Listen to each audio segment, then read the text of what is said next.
Muy buenas tardes, queridos hermanos. Qué bueno que estemos otra vez en comunión, que estemos atentos, que nos hayamos reunido hoy para mantener activas nuestras esperanzas en el Rey de la Gloria, mantener activa nuestro compromiso con Él, de estar aprendiendo, de estar sirviéndole, de estar al pendiente los unos de los otros. Ahorita pues no hay actividades como antes, que nos reuníamos físicamente. Ahora todo es virtual, pero es un tiempo de prueba en el cual hemos de demostrar nuestra fidelidad en cuanto a nuestro tiempo. Apartamos tiempo, escuchamos las alabanzas, nuestros testimonios. Le animo para que sea promotor de estas actividades. Le animo a que ponga atención y glorifique al Señor por el trabajo de los siervos. Y le animo también para que mantenga viva su esperanza en el que vive y reina. El día de hoy vamos a tratar un tema muy importante, la verdadera conversión cristiana. ¿Qué es esto? ¿Qué es la conversión? Muchas veces yo les pregunto a las personas, ¿eres convertido? No saben qué decir. ¿Eres redimido? No saben qué decir. ¿Eres creyente? Sí, yo soy creyente. Dice, ¿y en qué crees? No, pues crees en el microbusero, les digo, porque crees en muchas cosas, pero hemos de creer en Jesús. Dice la palabra del Señor ahí en la segunda carta de Pedro, capítulo 3, verso 18. Antes bien, crecer en la gracia y en el conocimiento de nuestro Señor y Salvador Jesucristo. A Él sea la gloria, ahora y hasta el día de la eternidad. Amén. Oremos, Padre, gracias por este día. Este es el día que has hecho para bendecirnos. Este es el día de acción de gracias, Padre, nos regocijaremos en ti. Gracias porque tú tienes una palabra preciosa para mí en este día, porque mi espíritu sigue creciendo, mi conocimiento de ti, mi seguridad de ti, Señor. Gracias por esta palabra, ayúdame a entenderla y a ponerla por obra. En el nombre de Jesús. Amén. ¿Qué es la verdadera conversión? ¿Qué es la verdadera conversión? ¿Será simplemente profesar a Cristo como Señor y Salvador? ¿Cómo y cuándo es uno convertido? ¿Cómo y cuándo es uno creyente? ¿Cómo y cuándo es uno cristiano? ¿Es repentino? ¿Inmediato?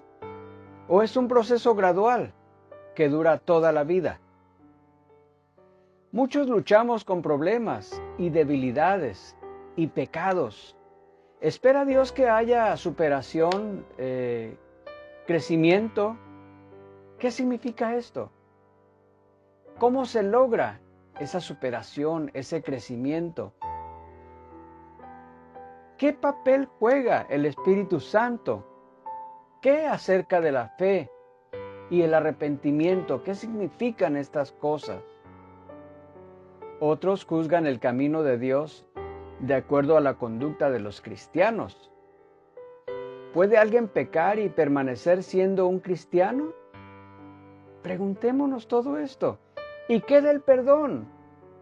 Millones buscan respuestas para estas preguntas. ¿Cuándo? ¿Cuándo es convertida una persona? Yo he conocido a muchos quienes dudaban de su conversión, porque nunca les habían sido enseñado el significado de la verdadera conversión. Hay temas que no profundizamos. Se nos hace muy sencillo. Puesto que el autor de la confusión, tenemos ahí de quién estoy hablando, alguien quiere ver por ahí Juan 10:10. El autor de la confusión engaña al mundo entero. También en Apocalipsis 12:9 nos habla de ese autor de la confusión. Dice la palabra que ese autor al que me estoy refiriendo solamente vino a hurtar, matar y destruir. él también busca confundir a los cristianos profesos acerca de este muy importante tema del que estamos hablando hoy. ¿Cuál es la verdadera conversión?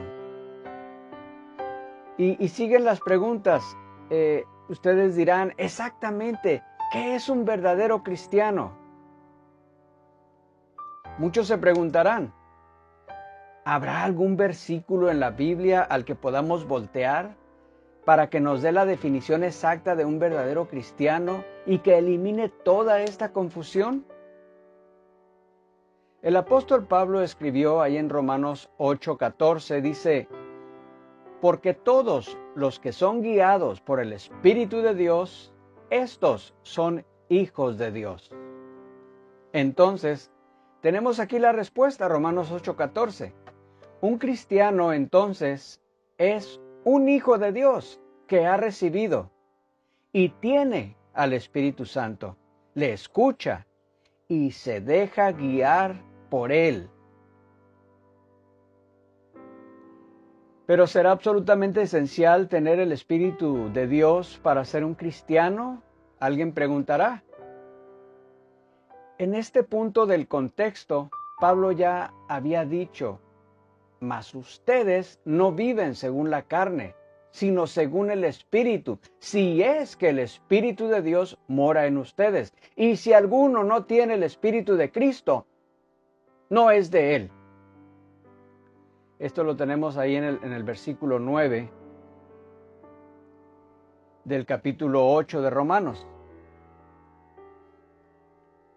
Es así de simple. Uno o tiene el Espíritu de Dios y es un cristiano, o no lo tiene y no es un cristiano. Todos aquellos que están verdaderamente convertidos tienen el Espíritu Santo en ellos. Y es este el poder que les impulsa a vencer las tentaciones e inspira a agradar a Dios. Pero, ¿qué significa esto? ¿Acaso recibir el Espíritu de Dios es todo lo que hay para el cristianismo y la conversión? ¿Hay algo más? Cristo instruyó a los apóstoles. Él dijo, recibirán poder. Él instruyó a los apóstoles por 40 días después de su resurrección. En Hechos capítulo 1, verso 3, Él les dijo que esperaran en Jerusalén hasta que recibieran el Espíritu Santo. Ahí en la fiesta del Pentecostés, ahí se llevó a cabo, y agregó, recibirán poder cuando haya venido sobre ustedes el Espíritu Santo. Entonces, desapareció en una nube y se fue. Al igual que los apóstoles que esperaban poder a través del Espíritu Santo, la mayoría de las personas hoy día esperan alguna clase de fortaleza adicional tras la conversión. Pablo le escribió a Timoteo, porque no nos ha dado Dios espíritu de cobardía, sino de poder, de amor y de dominio propio. Segunda de Timoteo 1:7. Puesto que los cristianos tienen el poder de Dios, un poder muy real, ha llegado a sus vidas. El hecho de que el Espíritu de Dios imparta dominio propio es evidencia de que Dios quiere que los cristianos entiendan su llamamiento. Quiere que las personas sean firmes en el camino que Él establece para ellos. Entonces, ¿cuándo es otorgado el Espíritu Santo? ¿Cuándo? ¿Cuándo es otorgado el Espíritu Santo? ¿Cómo recibe alguien el Espíritu de Dios en realidad? ¿Y cómo puede saber con certeza que le ha sido dado? Puesto que este momento constituye la conversión, ¿en qué punto puede el aspirante a cristiano estar seguro de que Dios le ha otorgado su Espíritu? Esas preguntas tienen una respuesta. El libro de los Hechos dice, Pedro les dijo, arrepiéntanse y bautícense cada uno de ustedes en el nombre de Jesucristo para perdón de los pecados, y recibirán el don del Espíritu Santo. Recibir el Espíritu Santo de Dios llega con el verdadero arrepentimiento y el bautismo correcto. Dice la palabra, el que crea y sea bautizado. Si yo creo que Jesucristo es el Señor, si yo creo todas sus verdades, que debo de caminar con justicia, con rectitud, entonces yo tengo que arrepentirme, tengo que darme cuenta que yo estaba viviendo en la mentira, estaba viviendo en las cosas que no le agradaban, entonces yo tengo que pedir perdón, tengo que realmente arrepentirme de todo eso y venir a sus caminos y aceptar su oferta a través del bautismo. Recibir el Espíritu de Dios llega en el momento verdadero en el que yo me arrepiento y en el momento en que yo me bautizo. En ese momento tenemos el ejemplo ahí en en los evangelios, cuando nuestro Señor Jesucristo descendió a las aguas, vino el Espíritu Santo en forma de paloma. Con esto también llega la remisión de los pecados o el perdón. Así que hay un momento específico cuando la conversión comienza. Hay un tiempo definido cuando el Espíritu Santo entra en la mente y uno se convierte en un verdadero cristiano y Dios ha engendrado un nuevo hijo. Sin embargo, hay más por entender. Debemos preguntar, ¿ahora ya está terminada la salvación del cristiano? ¿Acaso ya soy salvo en el momento en que me bautizo, me arrepiento de mis pecados, ya soy salvo? ¿Es el recién engendrado Hijo de Dios repentinamente perfecto, incapaz de volver a pecar o a equivocarse porque piensa que ha sido salvo?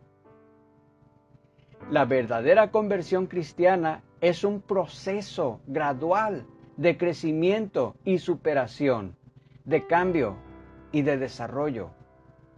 ¿Pero cómo? Y al final del proceso, ¿cuál es la apariencia del cristiano terminado? ¿Y qué tiene que ver esto con la meta de un cristiano? Y con lo que está tratando de obtener como su recompensa final por haber sido un cristiano. El propósito de Dios para los cristianos. Esos son temas muy interesantes. La gente muy poco se pregunta, muy poco se cuestiona, porque hay muchas otras cosas que le llaman la atención. El cristianismo pues se ejerce cada 8 días y esto a veces. La gran mayoría de la iglesia, de los congregantes, de los creyentes, piensan que nada más es ir a la iglesia los domingos o los jueves y los domingos y escuchar lo que dice, pero no están dados a tomar la palabra. El cristianismo es de todos los días. Es de que en la mañana yo me levanto, oro al Señor. Es que en la tarde yo doy testimonio. Es que en todo momento yo vivo conforme al corazón de Dios, buscando agradarle, porque me he enamorado de Él. Yo estoy enamorado de Dios y yo camino todos los días, minuto a minuto. Soy de Cristo, no solamente el domingo. Tengo pasión por su palabra, pasión por la oración, por hablarle a los demás. Me encanta agradar al Señor y sorprenderle cada día. Y en mis oraciones yo le digo, Señor, permíteme sorprenderte.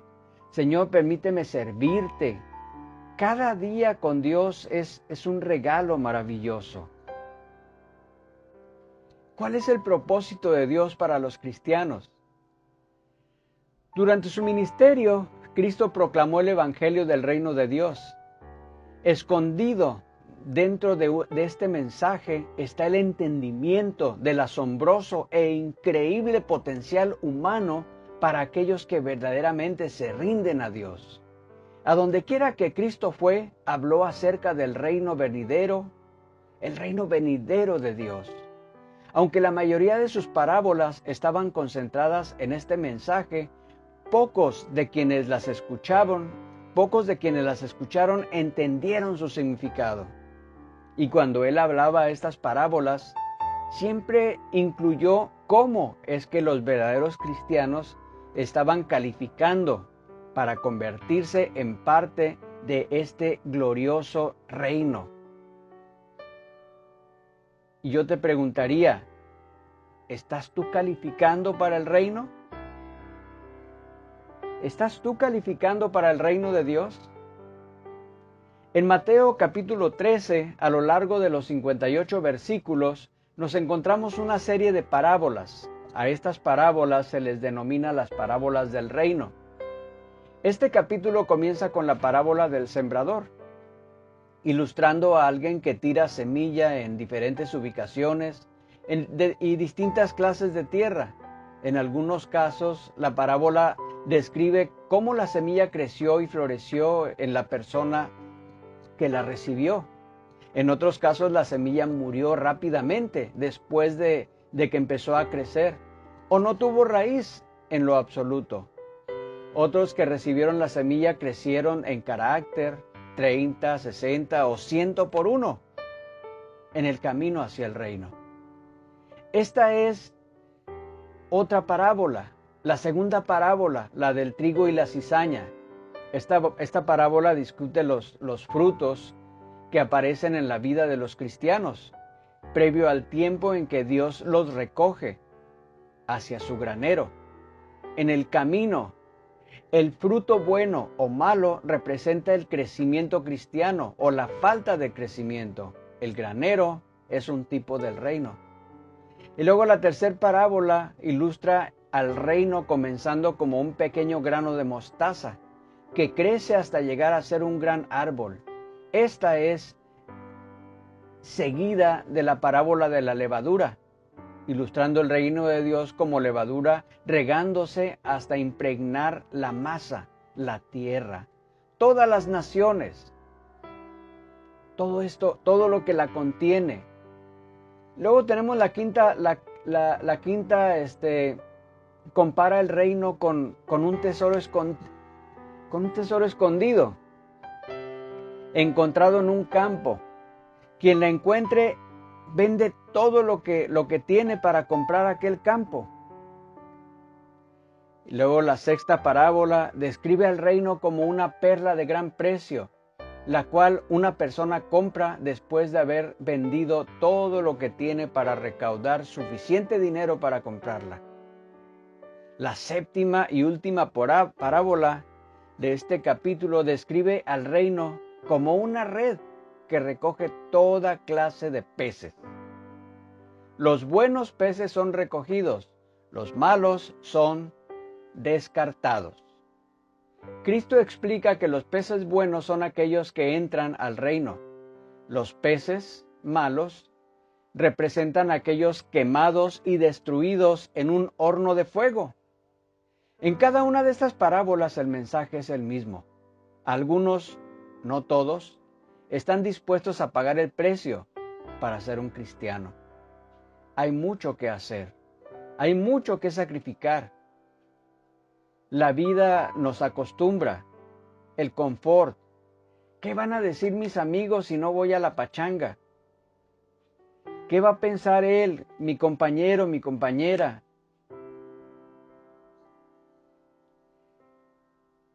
¿Están dispuestos a crecer espiritualmente y a desarrollar las verdades que Dios quiere que aprendamos? Estemos dispuestos a desarrollar el verdadero carácter cristiano a fin de poder heredar posteriormente la recompensa eterna y de convertirnos en hijos nacidos y no solamente engendrados, en hijos nacidos de Dios, en la familia de Dios, reinando con Él en el reino de Dios. ¿Y qué creen? Este es el verdadero propósito de Dios para los cristianos, que estemos en ese lugar, apartado en el cual Cristo es nuestro buen pastor, que estemos ahí preparándonos para que llegado el momento recibamos la noticia, escuchemos esa preciosa voz que nos diga, entra en el gozo de tu Señor. Hay muchas otras parábolas en el Nuevo Testamento. Muchas de las enseñanzas de Cristo fueron a través del uso de estas historias acerca de cosas comunes y bien conocidas. Estas tenían la finalidad de llevar lecciones profundas acerca del llamamiento cristiano para aquellos cuyas mentes han sido abiertas por Dios para entenderlas. Cristo dijo: ninguno puede venir a mí si el Padre que me envió no le trajere. Eso está en Juan capítulo 6, verso 44. Nosotros no podemos entender la verdad de Dios a menos que Dios nos haya atraído, nos haya llamado a ella a través del Espíritu Santo. Recordemos que antes de nuestra conversión, nosotros andábamos apartados en nuestros delitos y pecados, y el Espíritu Santo comenzó a trabajar con nosotros. Llegado el momento, vino alguien, nos habló la palabra y nosotros creímos, nos arrepentimos y entonces vino el Espíritu Santo. En el momento que tomamos la decisión de bautizarnos, vino el Espíritu Santo para quedarse ya con nosotros. Anteriormente Él era como alguien que solamente estaba trabajando, pero sin que nosotros nos diéramos mucha cuenta. Pero a partir de que nosotros tomamos la decisión, Él camina todo el tiempo con nosotros. Entonces, el proceso de llegar a la verdadera conversión cristiana comienza con un llamamiento o atracción directamente del Padre. Él nos llamó. Dice la palabra que Él nos ha llamado con un llamamiento santo. Desde mucho antes de que nosotros naciéramos, Él ya nos había escogido. Te había escogido a ti y a mí, para que fuésemos su pueblo.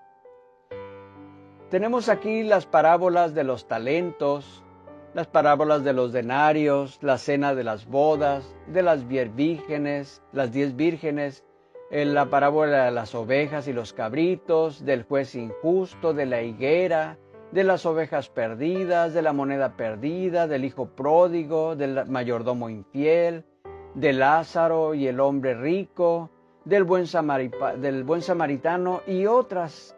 Todas involucran o ilustran a un cristiano entrando en el venidero reino o familia de Dios, la segunda venida de Cristo. Requeriría más espacio el examinar más de cerca cada parábola para demostrar esto. Aunque algunas son muy cortas y otras bastante largas, el propósito de la mayoría de las parábolas de Cristo es esencialmente el mismo. Que aprendamos a amar a Dios, creerle a Él, aprender a escucharlo, a actuar, orar, esperar en Él. Somos su pueblo, hemos de agradarle. Él ha hecho muchísimas cosas para que tú y yo estemos delante de Él aprendiendo a ser su pueblo. ¿Cuántos nos gozamos en ser pueblo de Dios? ¿Cuántos decimos gloria a Dios cuando escuchamos el nombre de Jesús? Jesucristo, llena mi vida. Su Espíritu Santo nos abraza. Es grande la presencia de Dios. Para aquellos quienes siguen las instrucciones de Pedro de crecer en la gracia y el conocimiento, la presencia de Dios en su vida y la seguridad de vivir la verdadera conversión es alcanzable. Esa es una buena noticia. Hemos de buscar al Señor a través de la palabra. Hemos entendido que la verdadera conversión es cuando tenemos al Espíritu Santo. Y tenemos al Espíritu Santo porque dice la palabra: y aquel que no lo tiene, pues no es de Dios. Entonces todos los que estamos aquí, los que nos hemos bautizado, tenemos el Espíritu de Dios. Y si tú no te has bautizado, no lo pienses más. La palabra es clara. Ven a las aguas. Ven y deja que el Espíritu Santo siga trabajando directamente contigo. Y llegado el momento, tú también seas de los llamados del Señor. El Señor siga bendiciendo a su pueblo. Padre, gracias.